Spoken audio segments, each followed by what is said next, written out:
વાસ્તવિકતા એ છે ને સત્ય એ છે કે આ દુનિયામાં કોઈ એવું વ્યક્તિ નથી કે જેની અંદરથી એક પોકાર ના આવતો હોય, જેની અંદરથી એક પડકાર ના આવતો હોય કે તારે હવે બદલવાની જરૂર છે.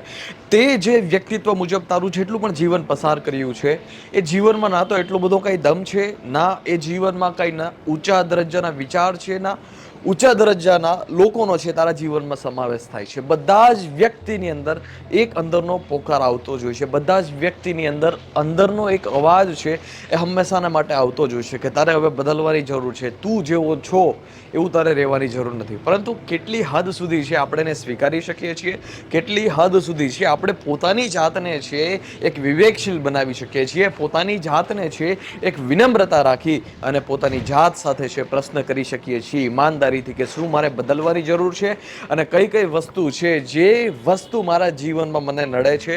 અને આ જેટલી પણ નડતરરૂપ વસ્તુ છે એ નડતરરૂપ વસ્તુઓના લીધે છે હું મારા જીવનમાં હજી સુધી અત્યાર સુધી છે એ શ્રેષ્ઠ દરજ્જા સુધી નથી પહોંચી રહ્યો.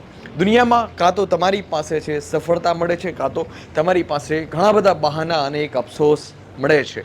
જીવન તમારે બંને રીતે પસાર કરવાનું છે. જો તમે કામ નહીં કરો તો આળસમાં પોતાનું જીવન છે પૂરું થઈ જશે, અને જો તમે કામ કરશો, પૂરા દિલથી કામ કરશો, લોહી રેડીને કામ કરશો, પોતાનું જે કામ છે એ કામ છે પૂરી ઈમાનદારીથી કરશો, તો તમને જીવનના એન્ડ ઓફ ધ સ્ટેજ ઉપર એક તમને એવું સેટિસ્ફેક્શન મળશે, તમને ગર્વ થશે અને એક શાંતિપૂર્વક છે તમે તમારું જીવન પસાર કરી શક્યા, એક ઊંચી દરજાની ચેતના તમે બની શક્યા, એ વસ્તુનું ગૌરવ થશે. અને આ જ વસ્તુ છે જે એકચ્યુઅલમાં કમાવા જેવી બાબત છે.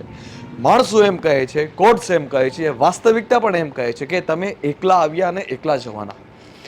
પરંતુ બીજા દ્રષ્ટાંતથી આ વાક્યને જોઈએ તો આપણને ખબર પડે કે આપણે એકલા આવીએ એમાં કોઈ શંકાને સ્થાન નથી. એક્સેપ્ટ કરવું પડે, સ્વીકારવું પડે, પરંતુ આપણે એકલા જવાના આ વસ્તુમાં એટલો બધો માલ નથી. આપણે ઘણી બધી વસ્તુ સાથે લઈને જવાના છીએ, આપણે હજારો લોકોનો પ્રેમ સાથે લઈ જવાના છીએ, પરંતુ જો આપણે એવું જીવન જીવ્યા હોય તો હજારો લોકોની જીવનની જે એક આશા હતી, આપણા વ્યક્તિત્વ પ્રત્યે જે આશા એ રાખતા હતા, એ બધી જ આશા, બધી જ યાદો છે આપણે લઈને જવાના છીએ.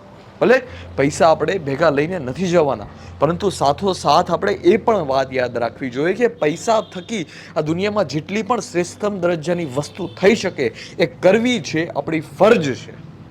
એ કરવી આપણી ફરજ છે. જે બાળકો પાસે છે શ્રેષ્ઠ ગ્રેજ્યુએશન નથી પહોંચ્યું, એ બાળકો સુધી શ્રેષ્ઠ ગ્રેજ્યુએશન પહોંચાડવું આપણી ફરજ છે. જો આપણે નથી નિભાવવા માંગતા તો એક આપણી ચોઈસ હોઈ શકે.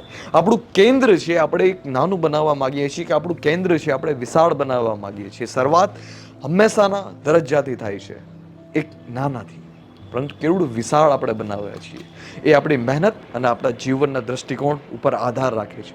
આવ્યા એકલા જ છીએ, પરંતુ એકલા જવાના નથી, એ વાત જીવનમાં હંમેશાને માટે યાદ રાખી. અહીંયા આવ્યા છીએ તો બહાનામાં જીવન પસાર કરવું એના કરતાં ઘોર મહેનત કરીને છે એક ઊંચી દરજ્જા સુધી જીવનને લઈ જવું એક શ્રેષ્ઠતાપૂર્વક કાર્ય કહેવાય.